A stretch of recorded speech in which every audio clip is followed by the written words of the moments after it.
ಹಾಗೂ ನನ್ನ ಸಹೋದ್ಯೋಗಿಗಳೇ ಹಾಗೂ ಇಲ್ಲಿ ನೆರೆದಿರುವಂತಹ ವಿದ್ಯಾರ್ಥಿಗಳೇ, ತಮ್ಮೆಲ್ಲರಿಗೂ ಕಾರ್ಗಿಲ್ ವಿಜಯ ದಿವಸದ ಶುಭಾಶಯಗಳು.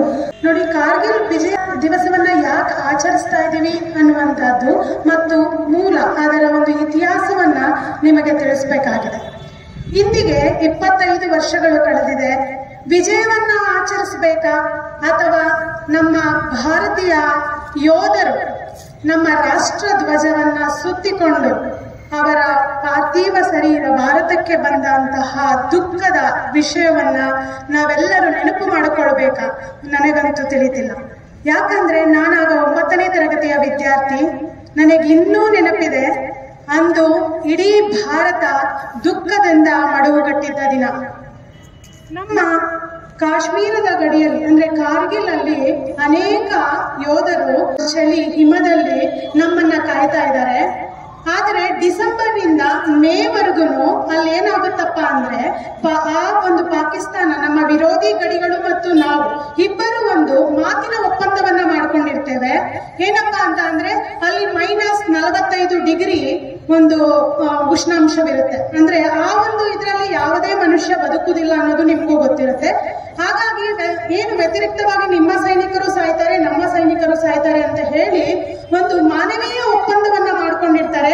ನಮ್ಮ ಪ್ರಧಾನಮಂತ್ರಿಗಳು, ಹಿರಿಯ ಮುತ್ಸಹದಿಗಳು ಆದಂತಹ ಅಟಲ್ ಬಿಹಾರಿ ವಾಜಪೇಯಿ ಅವರು ಅವಾಗ ನಮ್ಮ ದೇಶದ ಪ್ರಧಾನಮಂತ್ರಿಗಳಾಗಿರ್ತಾರೆ. ಇವರೇನ್ ಮಾಡ್ತಾರೆ, ಆಯ್ತು ಹಾಗಾದ್ರೆ ನೀವು ಕೂಡ ಆ ಒಂದು ಸಮಯದಲ್ಲಿ, ಆ ಒಂದು ಪೀರಿಯಡ್ ಅಲ್ಲಿ ಯುದ್ಧಕ್ಕೆ ಬರಬಾರ್ದು, ನಾವು ಕೂಡ ಯುದ್ಧಕ್ಕೆ ಬರೋದಿಲ್ಲ ಅನ್ನುವಂತಹ ತೀರ್ಮಾನವನ್ನ ಇಬ್ಬರು ಕೈಗೊಂಡಿರ್ತಾರೆ. ಇಂತಹ ಸಮಯದಲ್ಲಿ ನಾವು ಮಿತ್ರತ್ವದ ಒಂದು ಹಸ್ತವನ್ನ ಚಾಚಿದ್ದಾಗ ಅಲ್ಲಿನ ಮುಖ್ಯಸ್ಥರಾದಂತಹ ನವಾಜ್ ಶರೀಫರು ಅಲ್ಲಿ ಪ್ರಧಾನಮಂತ್ರಿಗಳಾಗಿರ್ತಾರೆ. ಆ ಸಮಯದಲ್ಲಿ ವಾಜಪೇಯಿ ಅವರು ಹೇಳಿದಂತಹ ಮಾತುಗಳು ಕೂಡ ಅವರಿಗೂ ಕೂಡ ಇಷ್ಟ ಆಗ್ತದೆ.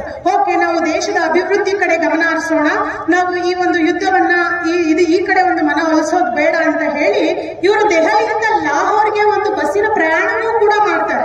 ಈ ಒಂದು ಖುಷಿಯಲ್ಲಿ ಇರಬೇಕಾದಂತಹ ಸಂದರ್ಭದಲ್ಲಿ ನಾವು ಯಾರಿಗೆ ಒಂದು ಮಿತ್ರತ್ವವನ್ನ, ಒಂದು ಹಸ್ತವನ್ನ ಚಾಚ್ತಾ ಇದ್ದೀವಿ ಅನ್ನುವಂತಹದ್ದು ಮೋಸ್ಟ್ಲಿ ನಮ್ಮ ವಾಜಪೇಯಿ ಅವರಿಗೆ ತಿಳಿದಿರೋದಿಲ್ಲ. ಅವರು ಎಷ್ಟೇ ಹಾಲೆರೆದ್ರು ವಿಷವನ್ನ ಕಕ್ಕುವ ಹಾವುಗಳು ಅನ್ನೋದು ಅವರಿಗೆ ತಿಳಿದಿರೋದಿಲ್ಲ.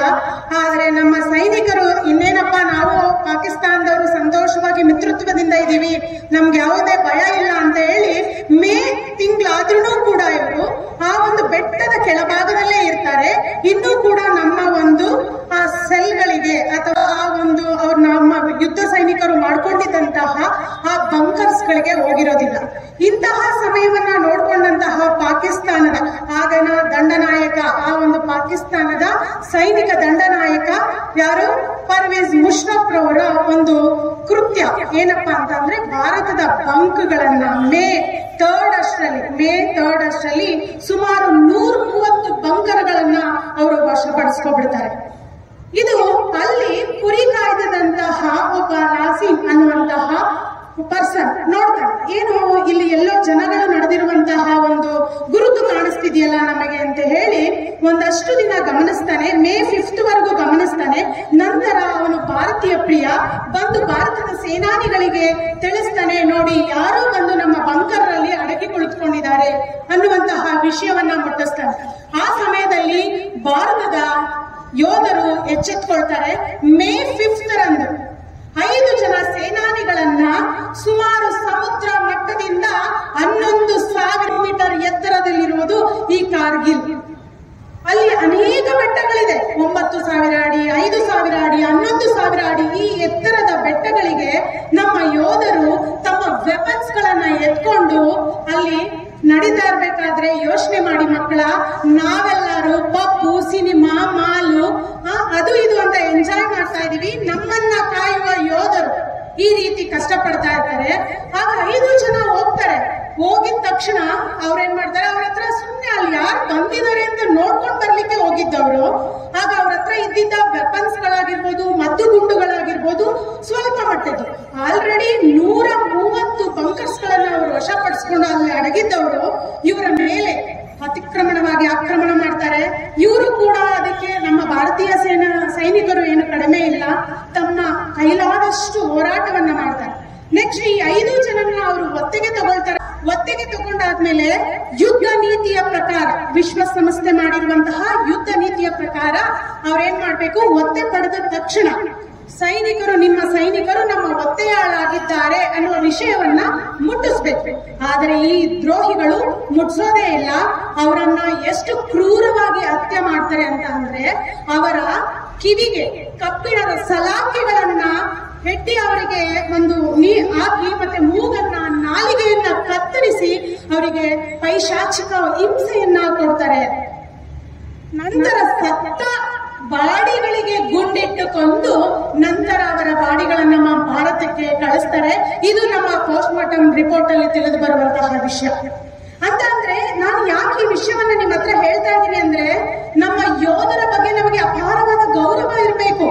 ಅವರಿಗೂ ಮನೆ ಇದೆ, ಮಠ ಇದೆ, ಅಪ್ಪ ಅಮ್ಮಂದಿರಿದ್ದಾರೆ. ನಿಮಗೆ ಎಷ್ಟು ನಿಮ್ಮ ತಂದೆ ತಾಯಿಗಳು ಪ್ರೀತಿಸ್ತಾರೋ ಅವರನ್ನು ಅಷ್ಟೇ ಪ್ರೀತಿಯಿಂದ ಅವರ ತಂದೆ ತಾಯಿಗಳು ಪ್ರೀತಿಸ್ತಾರೆ. ಆದರೆ ಅವರು ನಮ್ಮ ತಾಯ್ನಾಡಿಗಾಗಿ, ನಮ್ಮ ದೇಶಕ್ಕಾಗಿ ಅವರ ಒಂದು ತನು ಮನ ಧನವನ್ನ ನಮಗೋಸ್ಕರ ನಾಶವಾಗಿರಬೇಕು ಅನ್ನೋ ಒಂದೇ ಒಂದು ಉದ್ದೇಶಕ್ಕೆ ನಮಗಾಗಿ ಈ ಒಂದು ತ್ಯಾಗವನ್ನ, ಬಲಿದಾನವನ್ನ ನೀಡ್ತಿದ್ದಾರೆ. ಇವ್ರಿಗೋಸ್ಕರ ನಾವೇನ್ ಮಾಡ್ತಾ ಇದ್ದೀವಿ ಮಕ್ಕಳ? ಬರೇ ಕಾರ್ಗಿಲ್ ವಿಜಯ ದಿವಸ ಒಂದೆರಡು ಮಾತಾಡ್ತೇವೆ, ಆಮೇಲೆ ಕೈ ಚಪ್ಪಾಳೆಯನ್ನ ಬಡಿದು ಮನೆಗೆ ಹೋಗ್ಬಿಡ್ತೇವೆ. ಆದ್ರೆ ದಿನಾ ಸ್ಮರಿಸ್ಬೇಕು, ನಾವು ಯಾವ ದೇವರನ್ನ ಪೂಜಿಸ್ತೀವೋ ಇಲ್ಲವೋ ನಮ್ಮ ಯೋಧರನ್ನ ನಾವು ನಮಿಸ್ಬೇಕು, ಅವರಿಗೆ ನಾವು ಗೌರವಿಸ್ಬೇಕು. ಎಲ್ಲರೂ ಏನಾಗ್ತೀರಪ್ಪ ಅಂದ್ರೆ, ಇಂಜಿನಿಯರ್ ಆಗ್ತೀನಿ, ಡಾಕ್ಟರ್ ಆಗ್ತೀನಿ, ಅಥವಾ ಇನ್ನೊಬ್ಬ IAS KS ಅಂತ ಹೇಳ್ತೀರಾ. ಯಾರಾದ್ರೂ ಸ್ವತಃ ಇಚ್ಛೆಯಿಂದ ಯೋಧರಾಗ್ತೀರಿ ಅನ್ನೋದು ಕೇವಲ 10%. ನೋಡಿ, ಇಲಿಯಾಗಿ 1000 ವರ್ಷ ಬದುಕುವುದಕ್ಕಿಂತ ಹುಲಿಯಾಗಿ ಕೇವಲ 3 ವರ್ಷ ಬದುಕಿದರೆ ಸಾಕು.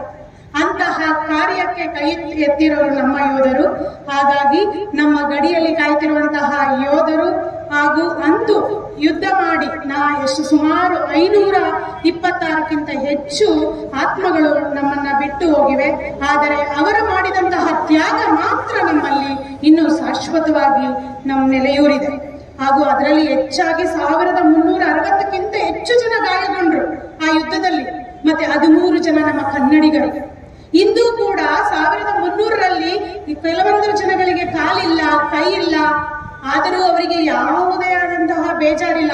ನನ್ನ ತಾಯ್ನಾಡಿಗೆ ಸೇವೆ ಮಾಡುವಂತಹ ಕಾಲ, ಆ ಒಂದು ಅವಕಾಶ ನನಗೆ ಸಿಕ್ತಲ್ಲ ಅನ್ನುವಂತಹ ಖುಷಿಯಿಂದ ಅವರು ಬದುಕ್ತಿದ್ದಾರೆ. ಹಾಗಾಗಿ ನಾನು ನಿಮ್ಮಲ್ಲಿ ಒಂದು ಕಳಕಳಿ ಏನಪ್ಪಾ ಅಂತ ಅಂದ್ರೆ, ನಾವು ದೇಶಕ್ಕೆ ಒಳ್ಳೆ ಕೆಲಸ ಮಾಡದೇ ಇದ್ರೂ ಪರವಾಗಿಲ್ಲ, ದೇಶ ವಿರೋಧಿ ಚಟುವಟಿಕೆಯಲ್ಲಿ ನಾವು ಪಾಲ್ಗೊಳ್ಳಬಾರದು. ಮತ್ತೆ ದೇಶಕ್ಕೆ ಯಾವುದೇ ತರದ ಒಂದು ಆಕ್ರಮಣಕಾರಿ ಸಂಗತಿ ಬಂದಾಗ ನಾವು ಎದೆಕೊಟ್ಟಿ ನಿಲ್ಲಬೇಕು.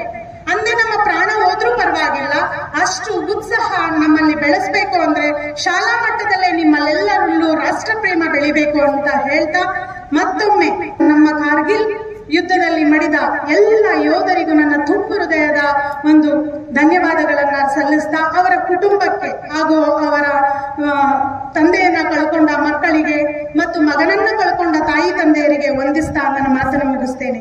ಜೈ ಹಿಂದ್, ಜೈ ಕರ್ನಾಟಕ.